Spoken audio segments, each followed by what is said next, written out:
She wipes her cheeks of phantom tears. What's on tonight? It's trauma and fear. Gaze into the black mirror with eyes to see. Could it be clearer? Oh, oh, we hold these truths, you know. Oh, we've got the proof. Oh, you know the thing. Pour yourself some discernment, my friend. Distractions and traumas. One begins before the other ends. Say no, reject the lies. The truth is imperative. That's why we're reframing the narrative.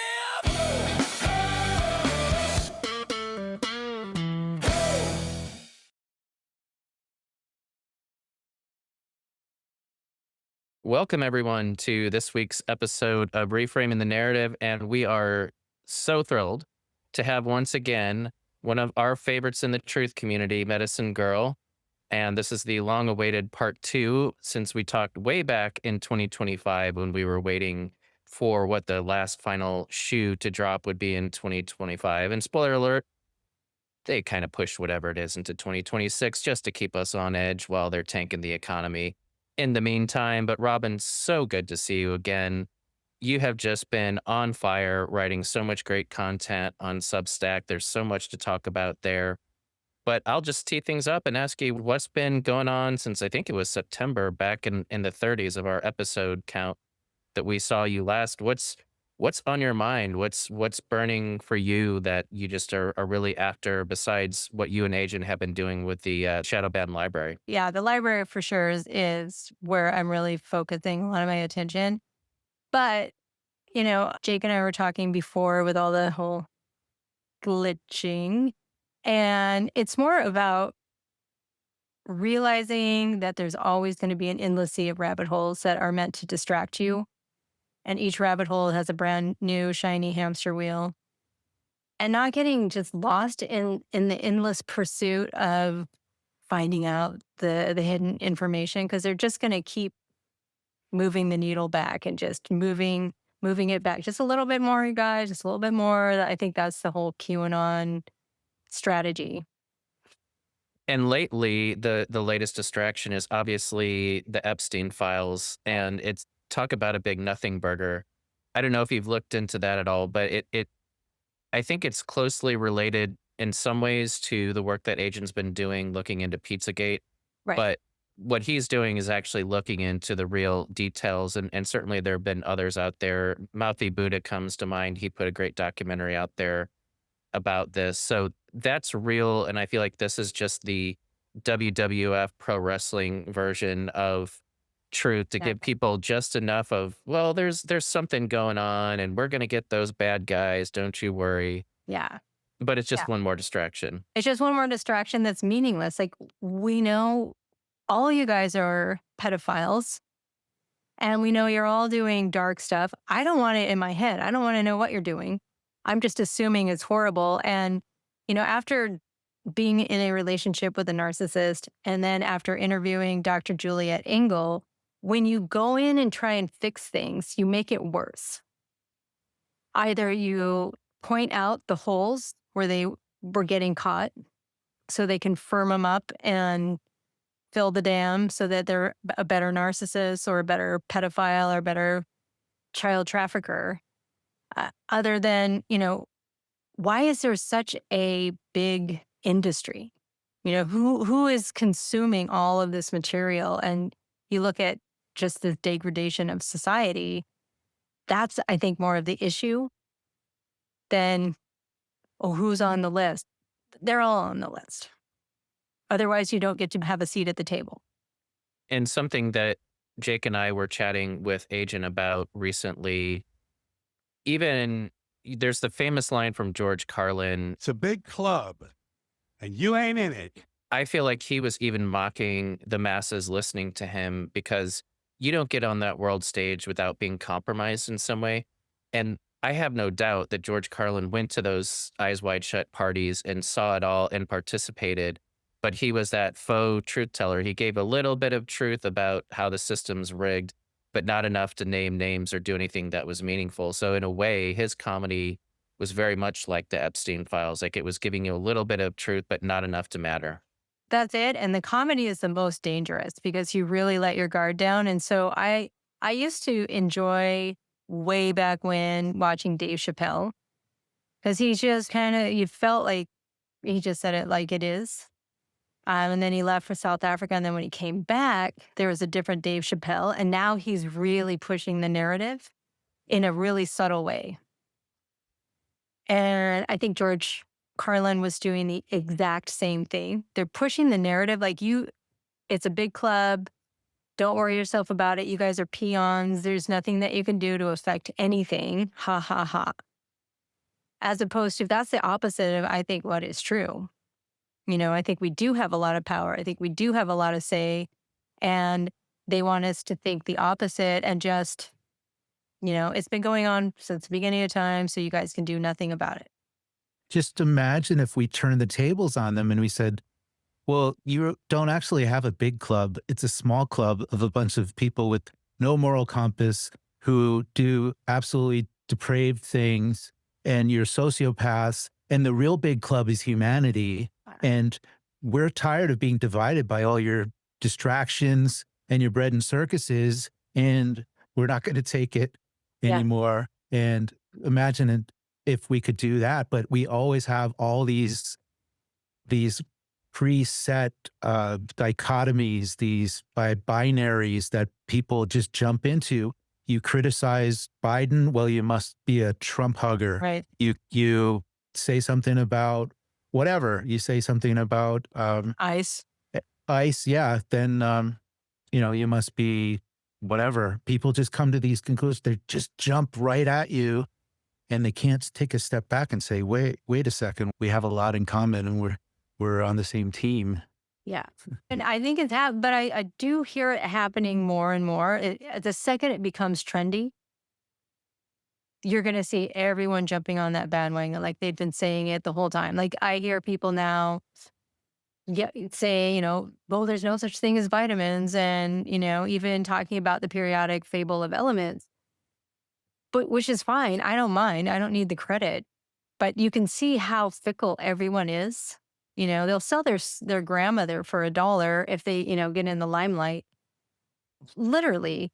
But once being a good moral person that has empathy and respect for Mother Nature and all things that are divine, you start to see a different person open up. Yeah, they might have come to it for the wrong reasons, but who cares? At least, they're there showing up, and then maybe they can start to see their own light open up. Yeah, I think that's a really good point. And also, too, you were mentioning it's true on both sides of the equation with the fake stream media and then the official alternative media, that there are people out there who will do anything for the clicks and the likes and the followers, and of course selling their own brand of supplement or getting people spun up in all sorts of meaningless activities, or going off grid and building little teepees for themselves and showing the man that they're not using their resources. Yeah. Meanwhile, they're not actually doing anything useful for society. This is all by design. It's as Jake was saying, there's a binary choice in most of these things that are put into the public eye. Yeah. Yeah. And that's exactly where they want us. The murmuration of the birds, like flick over here, then move over here and over here. Nope, over there, over there. And it's working. They had a walkout at my son's school today. Somebody sent me, Billie Eilish had said, you're not an illegal on stolen land. And they all had signs that said that. It's like, click 1, click 2. They are playing everyone like a fiddle. And it's worked so long, but I don't think they understand the human spirit either. They're lizard brain, like you said, they don't have a moral compass. They don't understand that we actually do things for the betterment of those around us. There are people that do that. There are people that have a pure heart that really do genuinely want the best for everyone. It's certainly not emphasized in the public eye, and it takes a certain sort of person to really be in service to others, and I think that that's been one of my big revelations over the past year or so is and it was inspired partly by a book that I've yet to finish, but got the best bits out of, which is called The Second Mountain. So many of us are put onto this path of, okay, you're supposed to do things by a certain age, and you're supposed to get a job, get a certain sort of career ladder, get married by a certain age, have kids, whatever. And most people try to climb that first mountain and die on it because that's all they know and that's all they've ever thought of. Mm. And sometimes life brings you to a place where you realize how hollow that mountain was and those goals were. And that actually being in service for other people is the real mountain. That's the life defining purpose of what you should be doing with your time and energy. And I think that that's what we all collectively are trying to do in our own way. Yeah, I agree completely because I think what we're after is what's ultimately satisfying to our soul, and you don't know what that is until you achieve it, until you reach that. And it's the times that I've actually been with somebody, not helping them the codependent type of way, but just you're sitting with them in their darkest hour. You're not helping them, but you're showing them, hey, you're not alone as you walk through this. It's an incredible feeling. And then that person lights up, and then other people light up. Or for me, working hospice, being there at the end with a person, and you start to see how short our lifespans really are, how quickly it goes. We get what, 4 or 5 sets of 20 years. And if you've already lived 3 of them, you're like, geez, got 2 left. What am I going to do with those? Maybe 2 left. What am I going to do with it? I want things to matter, and not just matter for me selfishly. Like I want to be happy and live on the ocean and surf all day, but to also, leave things better than I found it. I couldn't agree with you more on that point, and especially with the idea of our time is finite, and the time is the one resource you never get back out of anything, and that's one of the big goals of all these distractions, and we've talked about it many times on this podcast. Where you're paying your attention, it's not just what's occupying your mind and influencing your behavior, it's also that time you will never get back that you're spending on this shiny quarter they're waving in front of you. Exactly. And I mean, your eyes open for the first time and they're going to close for the last time. And do you want to have them seeing kittens falling off of buildings and, other people's fails, or do you want to go outside and see things that are unpredictable and unexpected, and connect with people, I mean, I connect with everyone. The gas station person, I'm not talking to them like, oh, let me connect with you, because trying to create a hierarchy, which is, I'm just generally interested in people now. And if you would have told me that 20, 30 years ago that I would be like this, I would have thought you were crazy. But I mean, people are pretty amazing. I mean, just when you really start to hear anyone's story, it gives me just this sense of wonder. Like some of the things people have been through, some of the storms they've gone through, and then they're still standing. I mean, we're a resilient bunch of whatever, human individuals, and then collectively. I really like what you said about that, and that we're so compelled by everyone's stories. That's why we get so easily glued to whether it's the silver screen or the black mirror, whatever it is. We just love stories, and we're attracted to other people's stories rather than kind of writing our own. But if we just stop for a moment and think about what we have done or who we are, that can be compelling to other people if they hear, if we step back of sometimes we need to remind ourselves that we need to keep writing those stories. Yeah. And it's not about accumulation of things or how much money you have in the bank by the time you've climbed that first mountain that PJ was talking about, but maybe banking the memories and those great stories that we're all capable of of writing in our lives. So I really like what you said there, Robin. That was inspiring. I really love what you just said because you made me think. I was telling you guys earlier, I mean, you're catching up to me with a number of podcasts, and I started in 2018. But I would really like to interview people like older people. My mom's 92 and she's come out of it. She's come out of her haze and she's actually started to awaken at 92. It ain't over till it's over. And just to hear her story or hear, I had a 107-year-old patient that just passed away. And even just talking to her or her daughter, it's the the impact of her life because you would think, and I'm guilty of this too. I saw her taking care of her 100. Well, I met her when she was 99, and she's like, "Do you think she could live to be 100?" And I said, "Well, if because she was on a lot of drugs and a lot of vitamins and supplements and insure." And I said, "If you guys want to change anything in this whole med regime," she's like, "I'll change anything. I'll do anything." And so got rid of everything. And you think, well, what's the point of living from 99 to 107? But this woman changed my whole understanding of life because of the way she lived her life. She was never angry. She was never upset with things. She never got invested in the TV or the ice thing. It was just, she was just loved. And every time she saw me, she would sing, "I love you," this little song that she made up. How amazing is that? Just to always be pleasant and always be happy to see someone and always give them this boost, this light. And that changed me. How many other ripple effects did she have? And who are we to ask what your purpose is?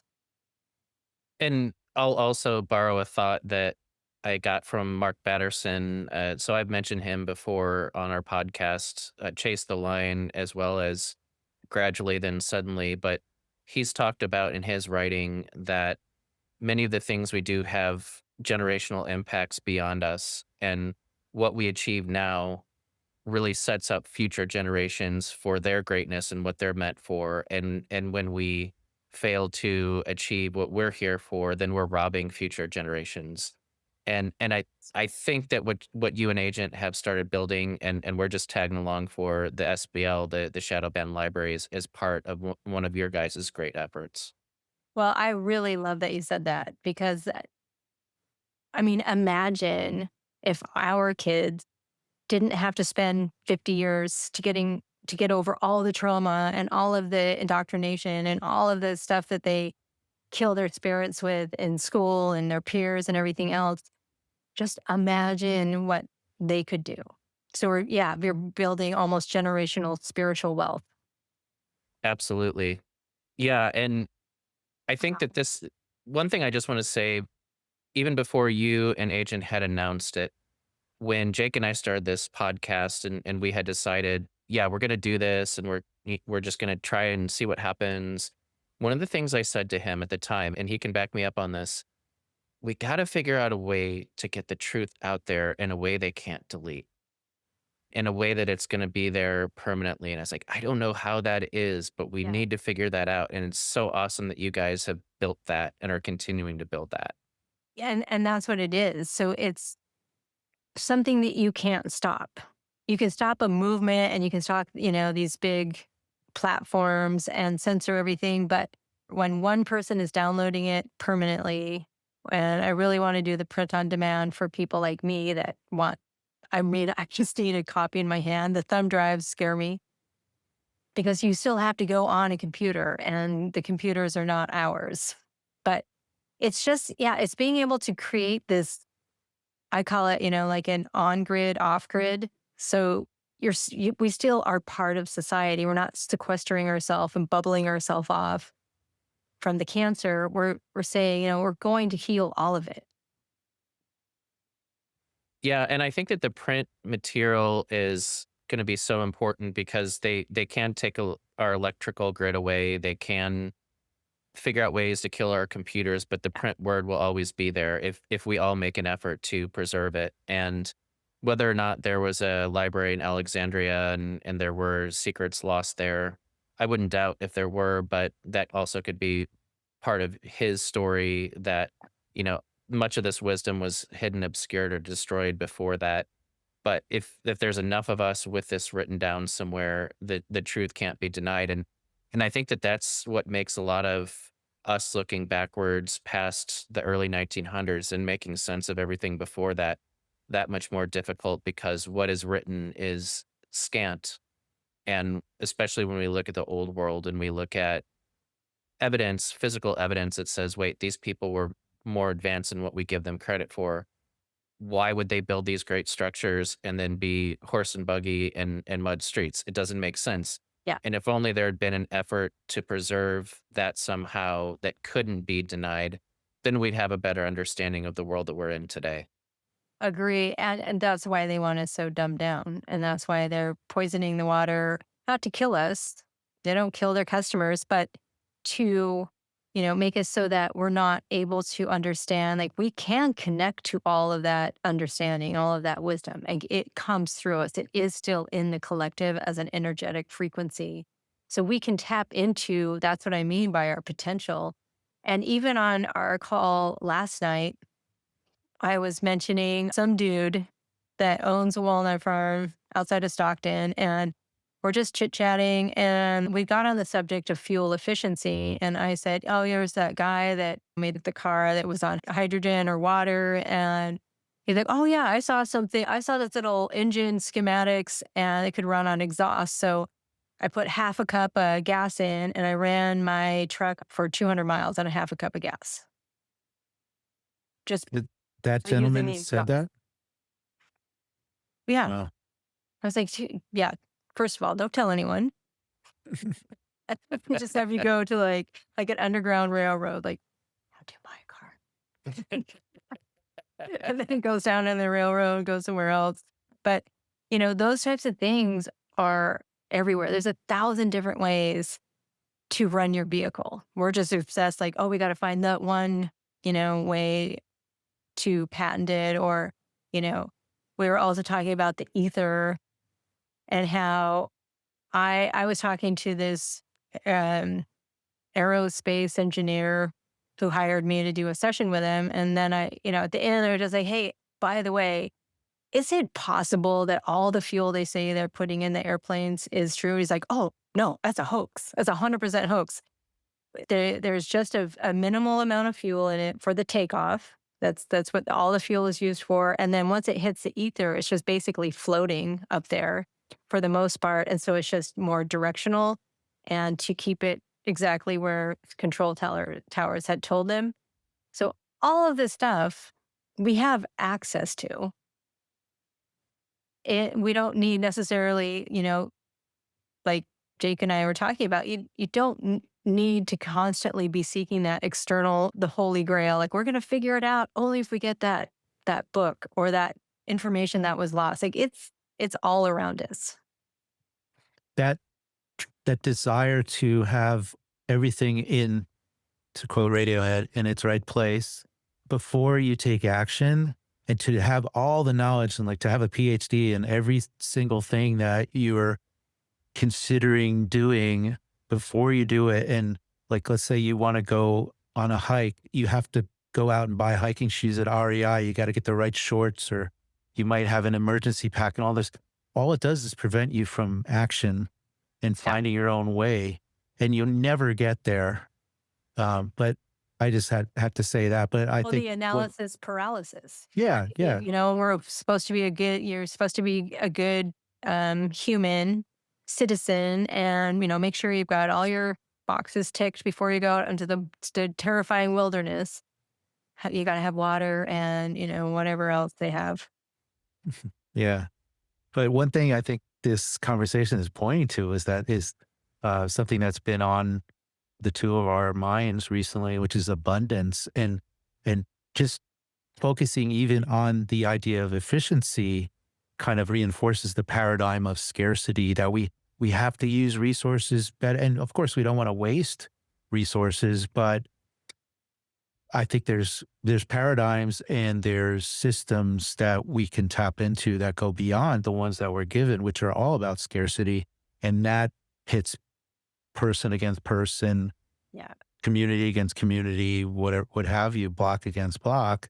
And we need to break beyond that. And another paradigm that has been driven into us and is biblical really as well is the whole idea of sacrifice. Like, Mhm. um, For sure. and I think we see that with those people that we're talking about with no moral compass. They really love to sacrifice. They worship certain entities or whatever, but they always believe that there's like some energy that they get from sacrificing certain Yeah. victims. But not to go too deep into that, but we need to go beyond this energy and this resource paradigm and this sacrifice paradigm in order to really arrive at something that would blow our minds in our current world. And I think it's achievable. And so maybe like what we're just touching on, doing something in this generation for the next generation, maybe it's not achievable in this generation, but maybe the next generation will get there, to quote Martin Luther King, kind of. No, I think we can get there in this generation. I absolutely do.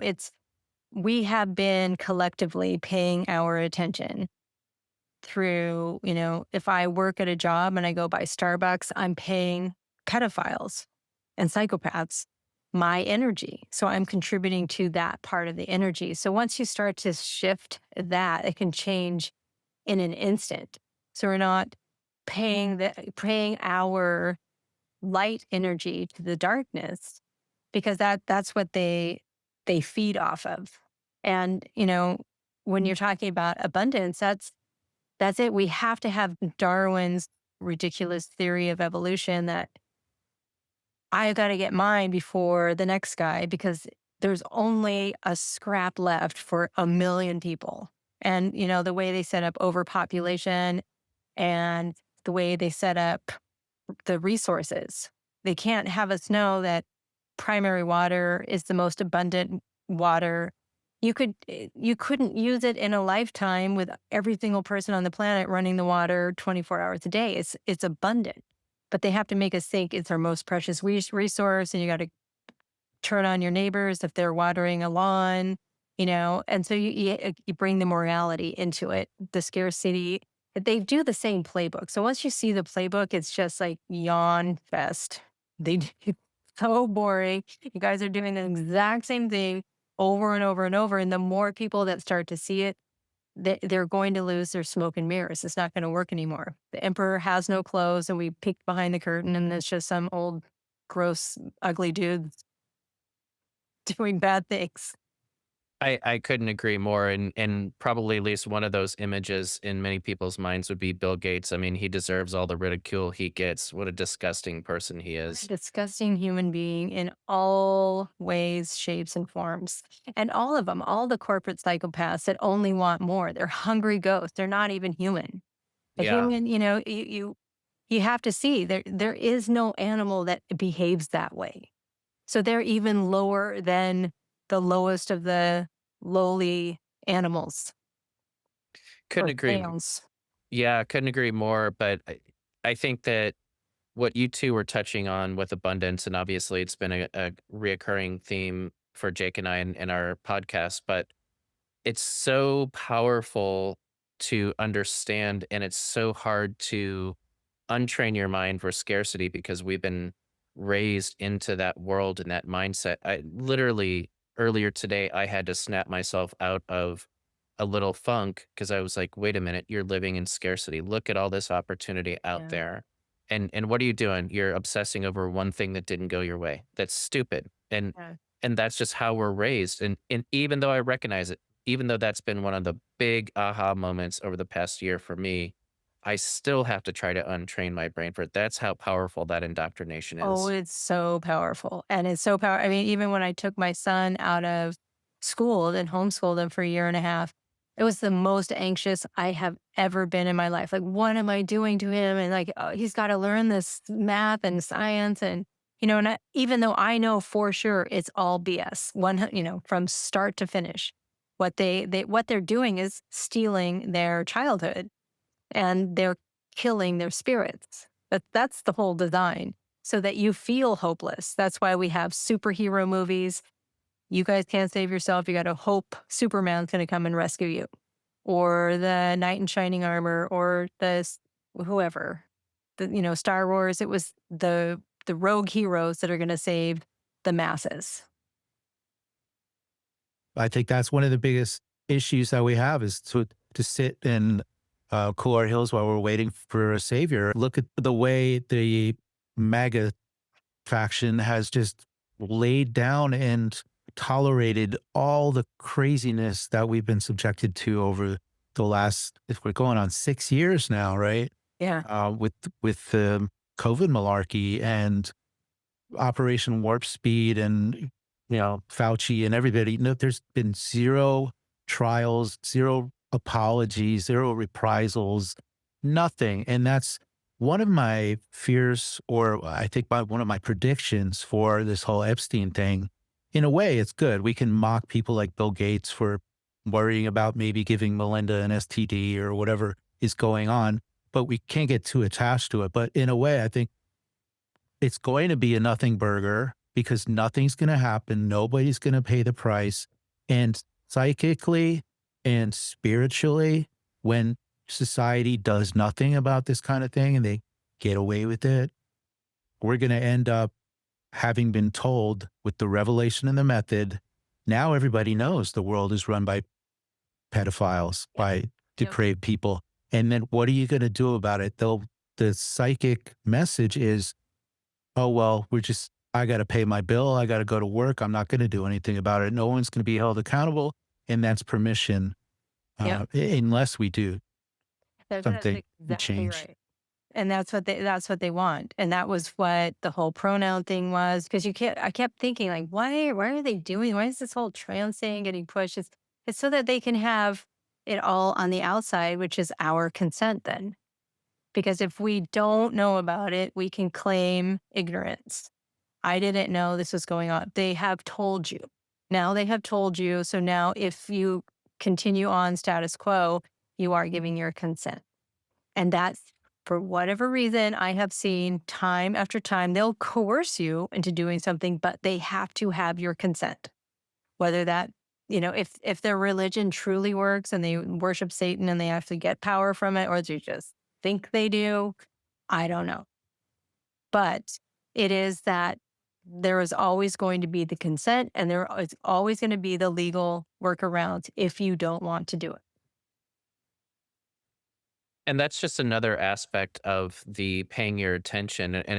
I'm so glad you brought that up because it connects a lot of these discussions we've had, that when you're paying your attention to a certain story like the Epstein files, you are consenting to everything they're downloading into you, and you're saying it's okay. Whereas if you put your gaze another direction and you focus on something more important and fulfilling for your life, then it doesn't exist.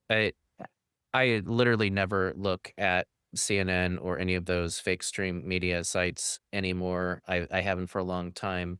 And it's like, whatever the story of the day is, I don't care. And it does not affect me. It's only a distraction there to hook your attention in and waste your time. Yeah. And by paying your attention to it, you're bringing truths to the lie. So you are legitimizing their delusion and you're giving them the platform that they want, because Bill Gates is no one. He is nothing. Mhm. But because we see him on the screen and people put him on in this pedestal, either we're scared of him. They don't care if we're talking negatively or positively. It's just as long as we're talking about it. The second we could give a crap about any of these disgusting human psychopaths, then they lost. We don't care what you're doing. We don't care about what you're talking about. We're not watching you. We're doing our own thing. We're not fighting amongst ourselves. We're growing food. They can't stop that. The thing They they can't come hate to the my most door and is force me to buy a cup of coffee. exactly. They hate being ignored, especially with celebrities, but I think it runs through that whole mindset Yeah. of people who fancy themselves as important. Is just ignore them. Yeah. Go away, bro. Yeah. And then it's just, you have You're to no invite the one. vampire in, right? But I would like to maybe shift gears a little bit, but riffing on what we were just talking about, there no savior is going to come for you. That's a mindset that we see about the way people uh, approach their health as well. And I see it in my own life around me. There are people in my life that look for outside solutions to health issues, basically kind of like they're an automobile. Oh, well, I've got this uh, corroded connection here in my battery, call AAA. I've got this or that situation. Oh, I got to go to the chiropractor. Chiropractor's going to prescribe me supplements. It's all outside stuff. And I think one of the core problems or issues is the idea that we have an immune system and that we need to supplement it. We need to boost it up like it's this great entity. And I'd like your take, Robin, on what we believe to be the immune system and why that is or isn't true. And then maybe why we don't need to look outside ourselves for health and what we can do. Yeah. So they have to make up the immune system because that makes all of the vaccines legitimate because you have B cells that remember the invader and then they build up these immune cells. So when you're attacked again, you have the ready to go, boom, boom, boom. They can knock it out because they know it's a bad guy because your body's too stupid to know the first time. Had to get sick from it. And then it's like, oh, I better build up some immune system. So it's all a lie. I don't think they have a clue how the body runs. They can do some predictable outcomes with testing. And so they can say, see, this is what happens if you don't have enough insulin, your blood sugar gets high. So they can manipulate things on the surface level, but they have no idea how the body operates. But this is how they can say things like, well, now we need to boost mitochondrial production. So you have to take this supplement, this NAC plus, because it boosts mitochondrial production. It's all just smoke and mirrors and lies to sell you these super cheap, I could buy them by the ton chemicals that I can put in a capsule and make money on top of money. And then I also make you guys more sick if you take them. So then I'm going to 10x my initial investment. It's so funny to I love what you're saying there because it reminds me of back in my youth, the first master's degree I had was in biochemistry, and in my 20s studying this stuff in the T cell invasion scenario and looking at a biochemistry book. And I remember looking at it going, wow, how did they figure this all out? And all I see are cartoons, but Yeah. how did they, how did they do like how did they know this? And then they try to obscure the situation by, oh, we're gonna look at this one tiny little thing, we're gonna have all these little studies about it, and that's one part of the cartoon. And then Yeah. we put the whole cartoon together. And I just can't help but make a parallel to space and everything that they tell us is going on in the planets in the solar system, all cartoons, all CGI. Again, it's a story, it's a narrative that we're being told, and it all fits into that. We're imperfect, we're in this random, chaotic, meaningless world. All these pieces fit together, but I just couldn't help but think of this cartoon from a textbook from years ago and going, Yeah. how do they know this? But all I see are these cartoons. No, and that's exactly it. What they want us to believe in, which we talked about last time. The word lie is in belief. So they're only working on our belief because they can get us to believe the lie. And so they want us to believe in these cartoon characters. There's something else going on with the whole cartoon world that I'm not quite certain on. I'm going to write some substacks on it, but yeah, there's something about animation and getting propaganda through animation that's especially effective. But it's cartoon characters, and that was what I asked actually in nursing school because I said, well, if that's the case, then why do they give you a tetanus shot after you step on the rusty nail if you've already had a tetanus shot? Like, why are you adding more poison? Isn't the whole vaccine to show the body, like, if you come in contact with rust, it's bad. So, you're going to know what to do because I've injected you with some of the poison. And a bunch of other stuff too, because it's never just the tetanus, it's the Tdap. So you got the tetanus, just diphtheria, pertussis, because you need that after you stepped on a rusty nail. Yeah, and just to take a quick detour and get us back on the road again, but I hadn't really thought about it before when you asked the question, "What's up with cartoons?" There's and I haven't followed him in a while, but there's a great YouTube channel called Understanding Conspiracy, and Paul Hobbs has written a book called "The Nephilim Look Like Clowns," and he's done a extensive research into Nephilim and Nephilim spirits. And one thing that's really common for people who take DMT is they see these jesters. And he talks about how that's very likely the disembodied spirits that are in the dry places. And I wonder if that is somehow linked to cartoons in the cartoon world and getting messages to impressionable youth that way. So I just want to get that thought out there. That looks like that's sparking a thought in No, it me. is. It's because I've had a lot of this, and I was under anesthesia, and I was in the astral plane, and it's cartoon characters. I've seen them before. I have done the 5-MeO DMT and a couple times, but I saw these without being on anything.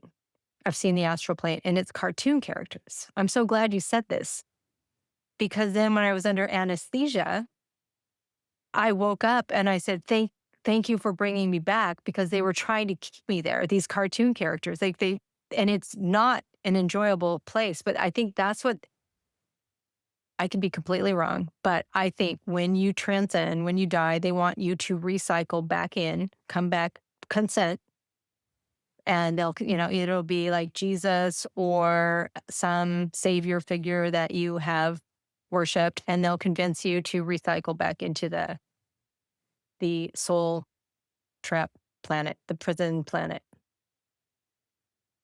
rather than elevating beyond that, right? rather than elevating beyond that and not contracting with a savior, Yeah. right? So we're not seeking that external worship to save us out of here. We realize we're not coming back. We don't need to come back. Wow.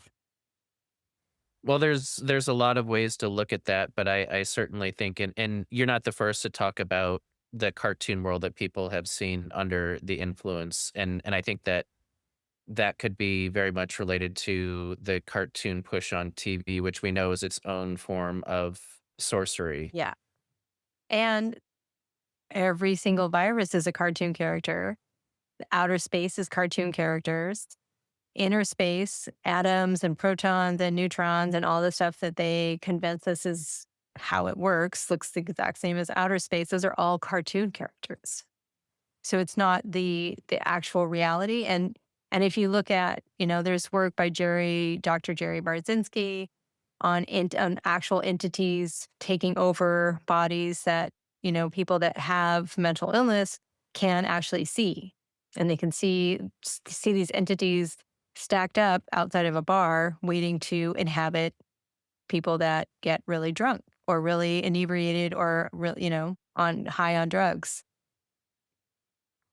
Yeah, I'm convinced that's a thing, and no matter how you come at the idea of disembodied spirits, I do believe they're out there and they're jealous of our living, breathing bodies that Oh they yeah. don't have access to, and wait, it's goes back to that consent thing, right? When you say yes and you let them in, You let them in. they'll wreak havoc and have a good time with it and leave you worse for the wear. So Yeah. absolutely.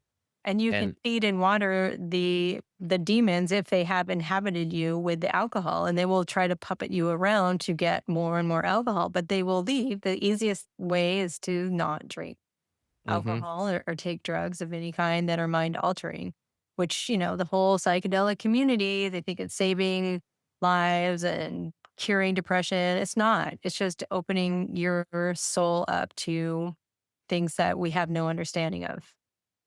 100%. And I think that that goes to a very comprehensive list that you put together in one of your recent Substacks of all the different ways the controllers limit our lives, control our lives, do everything they can to keep us in this really tiny box of existence.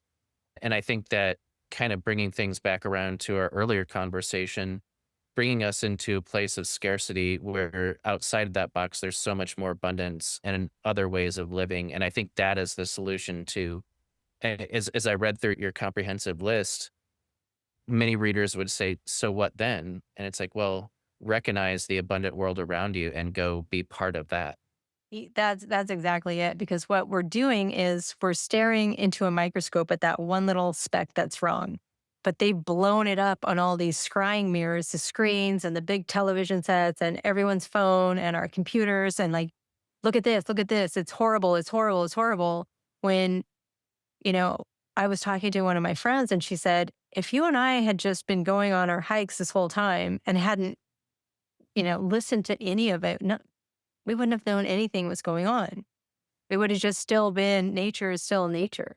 And it's the majority of it. If you stacked all the humans together end to end, they would take up like Dallas, Texas, and maybe a little bit on the outskirts of that.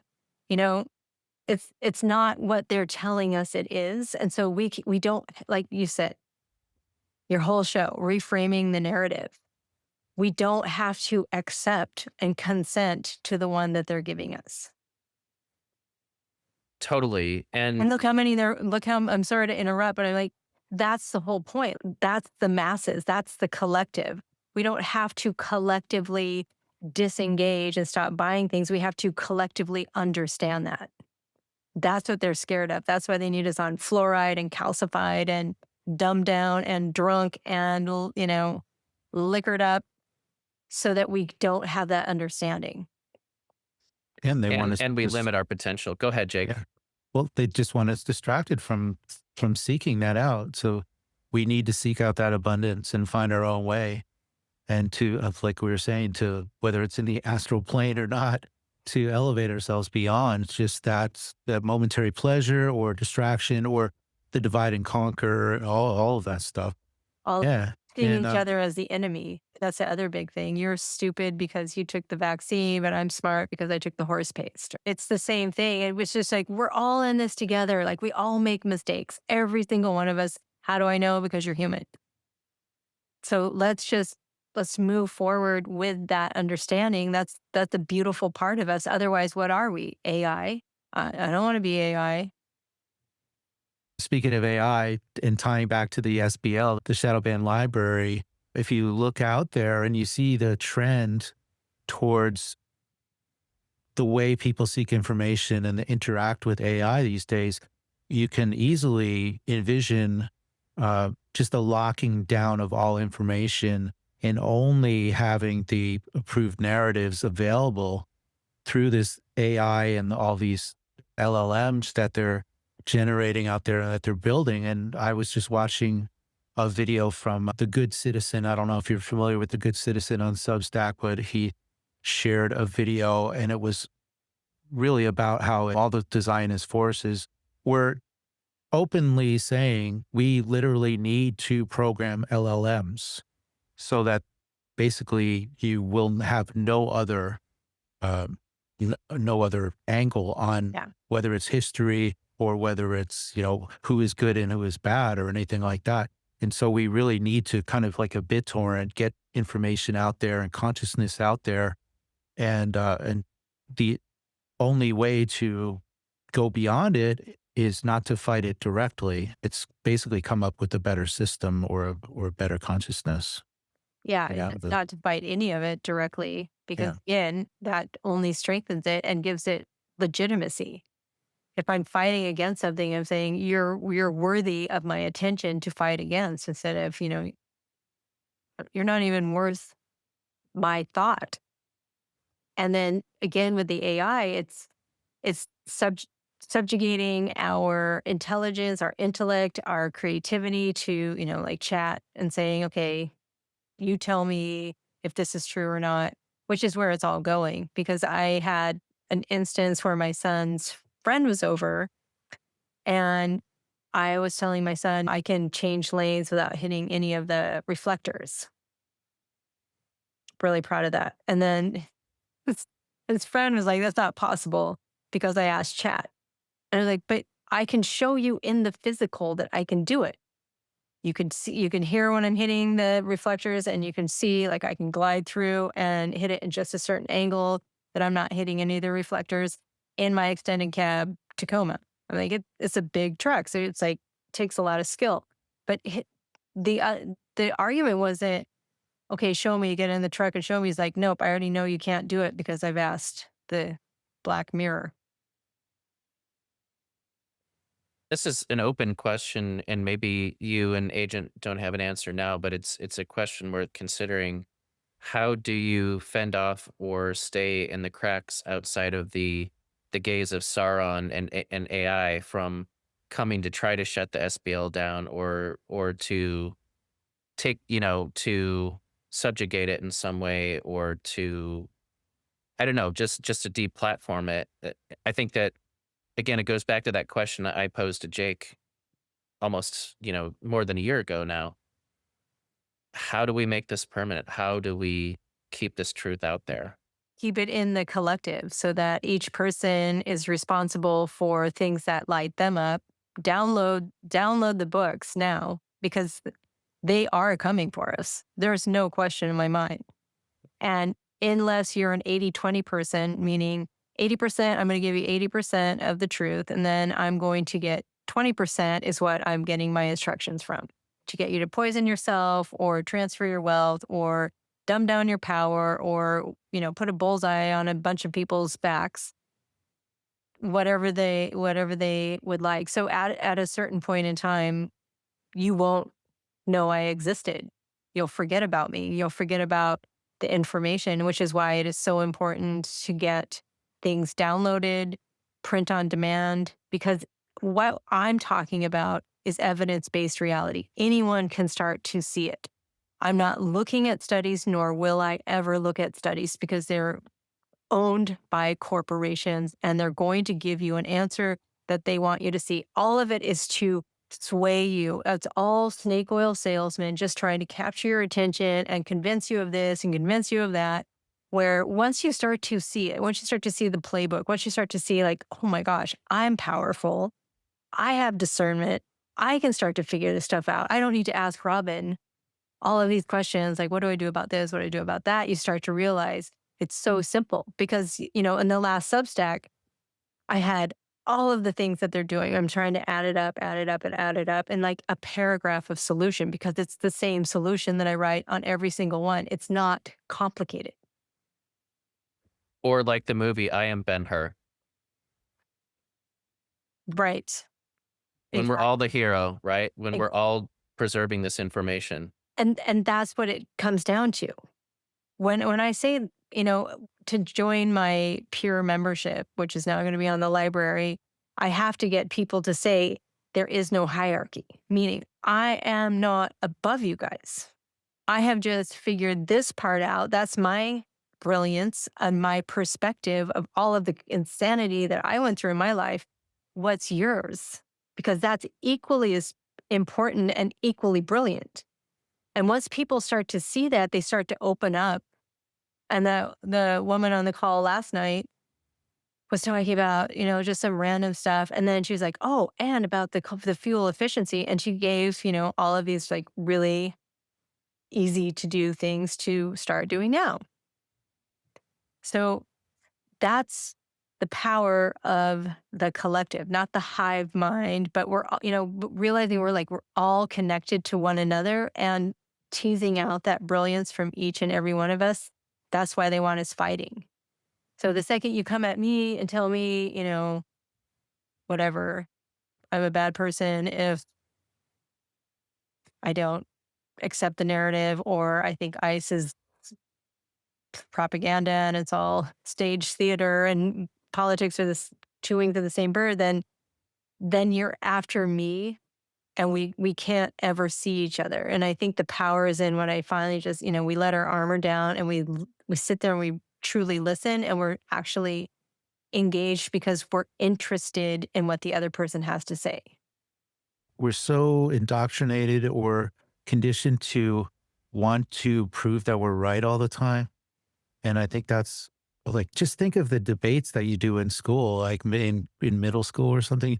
You divide up and like you take this position, you take that position. And then in college, it's even worse. You're always defending your thesis. Yeah.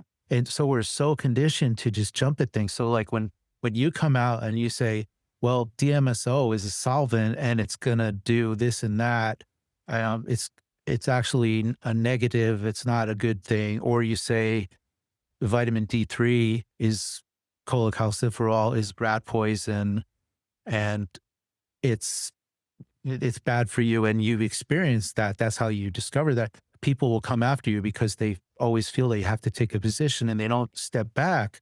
And so, yeah, that's how we end up in defending these things that are indefensible, like vitamin D3. Well, would work for Right. somebody. Like well, and that's where they get into it. It's the testimonials, which is the same as the cartoon characters. Well, I cured my cousin's brother's sister's cancer, and overnight their eczema disappeared miraculously. Like, well, that's not possible. A lot of times when you really pin down the testimonials, they're not true. Or it's they stop doing 50,000 other things. Like they quit smoking cigarettes and they quit drinking alcohol and they stopped going to Jack in the Box and then they took a vitamin A. They're like, oh my God, the vitamin A, it's a miracle. Like that is what is happening over and over and over. That's what all of the books that, are telling you. Well, I ate bison and rice. Somebody was just adamant, you can cure renal failure if you eat just bison and rice for 10 years. You can only eat bison and rice. But it's not that. Like the guy that wrote the book quit 55 other things, changed the diet and attributed to that. We're so indoctrinated into that mindset. It was that one thing I took, which is where they hide God. God, the unknowable, the unattainable, healed your body because that's the only state it knows, not because you're a good person, because you gave it the proper conditions. That's it. There's no mistakes. There's no morality. It just is. And everyone's looking for that easy solution in a bottle. That one thing, can I just take this one thing or do this one thing instead of can I make a series of better choices with my life and do one thing one step at a time to be where I want to be? That's the whole crux of it. Can I drink my nightly wine and can I slam my espressos and stay healthy with this miracle NAC pill? That's usually what the long and the short of it entails. Couldn't agree more. Well, I know we're getting to the hour mark here, and I guess I just ask you what's on cue for the Medicine Girl Substack? And sounds like you've got some interesting deep dives coming into the cartoon world, but what else is Yeah. burning on your mind these days? A lot of people are asking about hormone replacement therapy. A lot of women my age are feeling the need to do hormone replacement therapy. So I'm going to go and talk about the myth of menopause. Menopause isn't even a thing. It's a lie to sell you hormone replacements and drugs that will cause all sorts of really damaging problems. Not to mention trans issues either way with hormone replacement. Wow, mind blown already. Yeah. You mentioned your group and your calls, but I don't think you named it. And I'd like to give you an opportunity to plug that as well. Can you tell us a little bit about that and where people can find it and what it entails? How do you join? So we're trying to kind of work the Substack system before they finally kick us off because it's only a matter of time. They're doing the biometrics. And so I'm I'm trying to get people to stay on Substack for now. And then if they are a paid member on Substack, they get a free peer membership, which then they can have the true chats with Medicine Girl. And or if you are a member of the Shadow Band library, you can join in on the true chat. So you can ask me anything, but it's more just, a place where we can go and share our brilliant ideas that have come through us and ideas of how to get out of it. One of it was I brought up another Substack I'm going to work on is the one that's running the show is the insurance companies, and the ones that will do the final coercion against medical advice is insurance companies. So it okay. So then, if we don't have medical insurance, which I pay $800 a year not to have insurance, but that's a pretty risky line to walk on. But people in the group chat were like, there's got to be a different way. There's other companies that are addressing this, and how could we have catastrophic, because you're not going to get the daily aches and pains and the things that you would run to the doctor for to get a pill to make you sicker. It's for catastrophic. How can we do that with catastrophic? And we had some really good ideas on the call last night.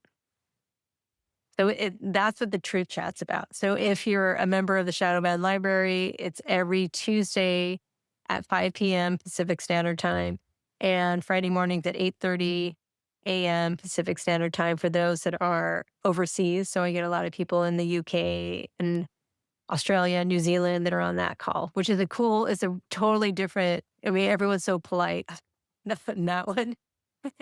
And it's a different kind of vibe, but it's the true chats I absolutely love because I learn so much from people.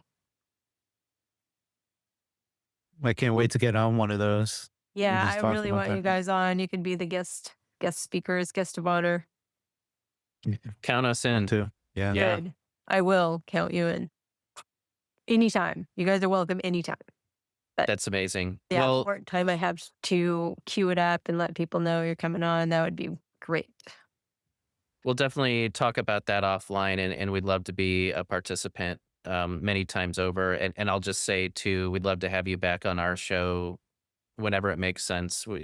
This is the part 2, but it can be part 2 of many. So always enjoy Yeah. these conversations. Me too. Yeah, you guys are really, really intelligent. I really like what you're doing over here at Reframing the Narrative. I just love your perspective on things. It really gets my mind going. And after we have these conversations, I feel boosted. Like I got a boost of energy. That's the point of like coming together and being in this kind of energy space together, because now we have more energy. We're thinking. Totally. And of course, we'll be in regular contact anyway, being part of the Shadow Band Library. But Yeah. just want to thank you for your time today. Really great conversation. Yeah, I know it energized Jake. It definitely me too. And just look forward to more of this and joining your weekly chats as well. So just thanks for all that work you're doing. Man, you are pumping out so much material on Substack. So thanks for I know. doing all that. 4:30 to 9:30 is when I write, and then usually in the evenings too. But yeah, this is how we're gonna do it. And yes, absolutely, you guys. We can. You, me. We can change this thing. We can change the trajectory of it. I know that for sure. Absolutely. Jake, any parting thoughts from your side? Let's do it. Let's change that trajectory. Let's do it, Jake. We got this. Yeah, we got this. Like me last time I said, yeah, well, I'm not running. I'm making my stand right here in, Crazyville. So I know. Yeah. yeah, I'm let's do it. All right, you guys. All right. Thanks again. And I would just say to our viewers, stay tuned. We have a lot more coming next week and beyond. Say no, reject the lies. Yeah, the truth is imperative. That's why we're reframing the narrative.